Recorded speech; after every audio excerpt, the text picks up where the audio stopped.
Hi guys, it's Mandy from Mandyleeplays, and in this video, I'm going to show you 10 things you should know about Persona 5 Royal for the Switch. So with all that being said, let's get into the video. So Persona 5 is finally coming for the Switch. I've been waiting for this for like ever, not because I want to play it, but because I want to see more people play it and enjoy it because they're really good games. The Persona series is one of my favorite JRPGs of all time, and my first entry into the series was actually Persona 5, so I feel really strong about it. Now Atlas just finished up their Persona 25th anniversary, which was kind of a bust, but at least we got confirmation that Persona 5 Switch is coming to the Switch, and Persona 4 and Persona 3. So that's a lot to the Switch, and I'm so excited because, you know, more people get to play, more fangirling, and that's always very good. As for me, I played Persona like 4 times. I played the original. It has this cool steelbook, the OG. And I played the Royal Edition, which comes with the cool steelbook as well. So you could call me an expert on the Persona 5 series. Now I have played Persona 4 as well, which is really good, but we'll leave that till when it comes out on the Switch. So I guess you could say Persona stole my heart. Aww. Coming in at number 1, we have the story. So the whole thing with Persona 5 is rebellion. Rebelling against the people who wronged you, or people in power who are using that power for the wrong reasons. From the main protagonist who's been wrongfully accused of a crime, and from your other team members who have to rebel against the situation they find themselves in. Some of these members include Morgana, a talking cat who guides you on your adventure, Ryuji, a former track star with a chip on his shoulder, and finally Anne, or Lady Anne if you're Morgana, a model who looks very beautiful, but people also find her intimidating, but she is very sweet. So you start off with those team members, but as you go on your adventure, you find other people who want to rebel against their station, and you form a big group and you call yourself the Phantom Thieves. And as a Phantom Thief, your goal is to change the hearts of the corrupted and help people who want to get out of a situation.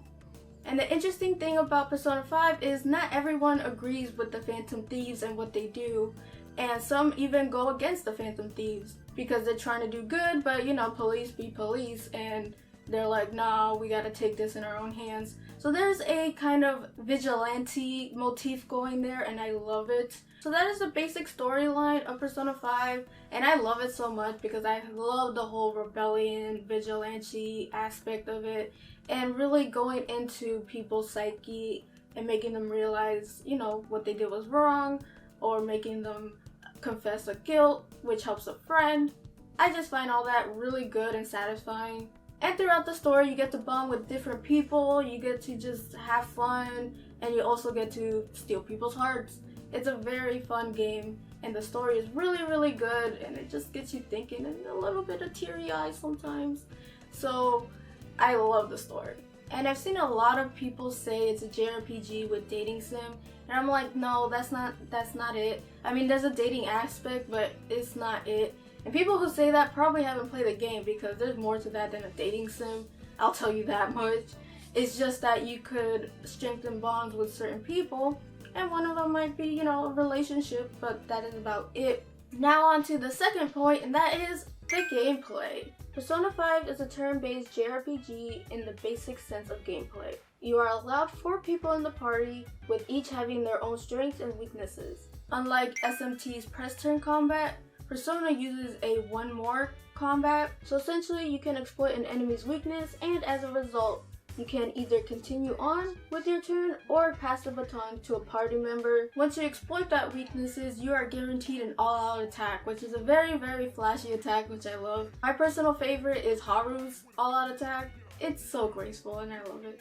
As with any game within the SMT/Persona series, buffs and debuffs are key to defeating a stronger enemy. Stats like attack, defense, agility, and evasion all have a big role in the battle. Now, all of your party members have their own persona, except Joker. He is a special case. I'm not going to say why because that's in the story. Joker can wield multiple personas, not only Arsene, so you could catch demons like you do in Pokemon. Now on to point 3. What are personas?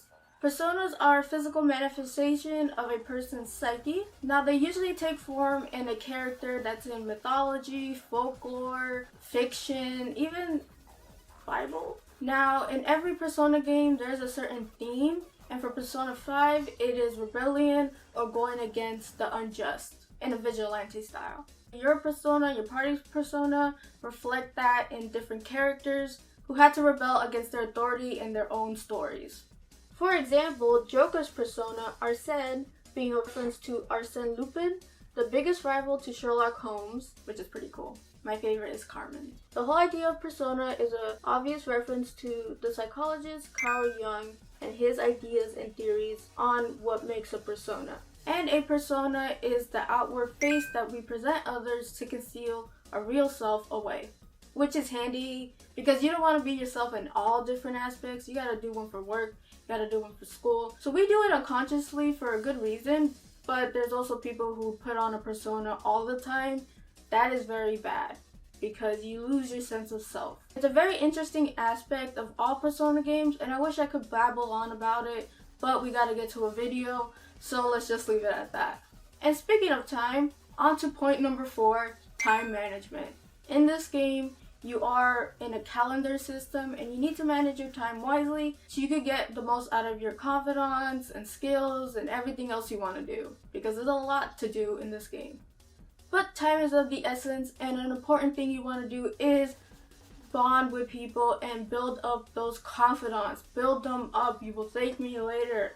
They add some real beneficial stuff to the gameplay, which could help you and add quality of life improvements. So keep track of those confidants. While there is a schedule and all that, it's pretty lenient, so you have time to do whatever you want, but don't just do the same things over and over. You know, kind of put a variety on it. Now on to number 5, demons, fusions, and negotiations. Now, in case you don't know, the Persona series is a spin-off to Shin Megami Tensei. And cool fact, Persona 5 is what got me into the Shin Megami Tensei series. So that's pretty cool. But don't tell any Shin Megami Tensei diehards that Persona is your best game, because they gatekeep that ish real hard. Except for the cool people I know, they don't gatekeep. But if you want to, after Persona, look into Shin Megami Tensei if you haven't played Shin Megami Tensei 5. And if you did, then you'll love Persona. And if you play Persona, then you'll probably love Shin Megami Tensei. So win-win. So Shin Megami Tensei is basically a game about summoning demons from different mythologies, lore, and other odds and ends. To recruit a demon, it requires you to negotiate with them. Some of them are easy and some of them are more like annoying. Now, each demon has their personalities, but there is no guide on how to negotiate because they could just say anything. It's very, like I said, it's very annoying. But in the Persona series, it's not as hard as in the mainline Shin Megami Tensei games. So Pixie's not gonna run off with half of your money and all your potions. No. That's only for Shin Megami Tensei. God, I hate Pixies. You are going to need as many demons as possible because afterwards you could fuse them to make different demons or to make your current demon stronger. The way how fusion is done is by execution, which is sacrificing 2 or more demons to create a powerful one. Demons can also be stored in the compendium, so you could resummon them later, but you know, you gotta pay for it. Now all of this is done in the Velvet Room, which brings me to my 6th point. What is the Velvet Room? Now the Velvet Room is an area that is between your conscious and self-conscious. Don't ask me how that works. It is run by a guy named Igor and his assistants, Caroline and Justine. But keep in mind that every Velvet Room in each game is different because it takes the will of its users to make the Velvet Room. Like in Persona 4, it was a limo. In Persona 3, it's an elevator. Well, in Persona 5, you're in jail! Isn't that cool? But even with the jail aesthetic there, the room always has blue velvet. And I love me some blue. Its purpose is to help Joker and his party members by fusing demons to make powerful ones and other facilities to aid their rehabilitation. The Velvet Room entrance is scattered throughout Tokyo, but only Joker can enter. It's funny because when people see him enter, he kind of just freezes there, and everyone's like, oh, he's kind of doing his thing freezing over there. So at first they were like, what is wrong with you? But then as time goes on, they got used to it. They're like, oh, he's just doing his thing, freezing over there in the corner. So that's pretty funny. Now the Velvet Room is theorized to be located in mementos. That brings me to my next point. Point number 7, what is mementos? Mementos is the collective unconscious of all the people in Tokyo. So that's a lot of stuff in mementos. Due to that, memento always shifts and changes. So when you enter it, the area will not be the same as the last time you entered.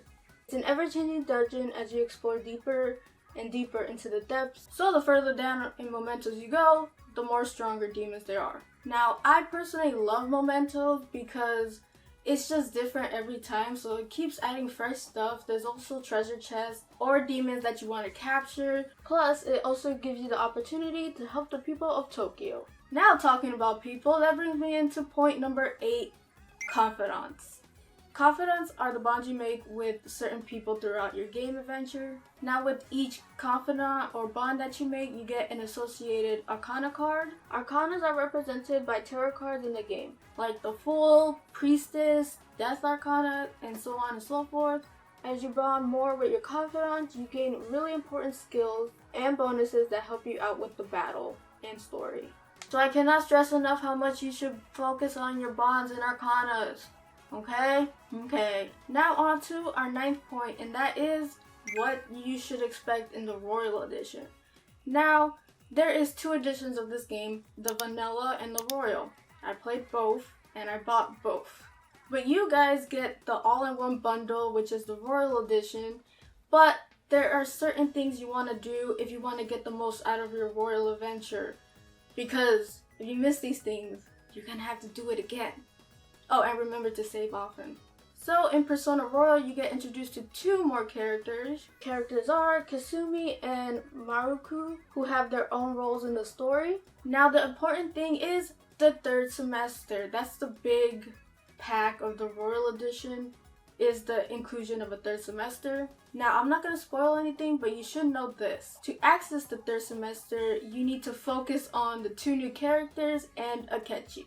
But like I said, I'm not going to spoil anything, so I'm going to leave it at that. Now on to my 10th point, which is my last. And I know I talked about calendars and rushing and deadlines, but it is important to take your time in this game. Take your time. That is how to best enjoy it. A lot of people see that you have to reach 100+ hours to beat the game, and they get intimidated and scared, but I will tell you that once you're in the game, the hours don't really correlate as you may think, because probably you're having fun with it. So it's not that long of a journey. It's just a lot of people don't start it because it's like, oh my god, I don't have that much hours. But it goes by really fast, and the calendar is not attached to your real life calendar, so you can pick up and put down the game when you want and still enjoy the adventures. So it's important not to rush through it, because a lot of people will get burnt out or end up not liking it because they're trying to do too much at the same time. And that's not a really fun way to play the game. It's not a race by any means, so don't let that number of hours played fool you, because it's a really fun game and you're gonna enjoy it nonetheless.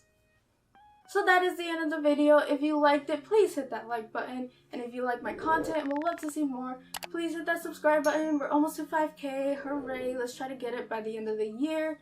Now tell me in the comments below if you're gonna get the game, you still have some reservations, or you just want to ask a question, then please let me know. You can follow me on my Twitter at Mandyleeplays. I hope you guys have a beautiful rest of the day. And as always, play a good game. Peace, peace.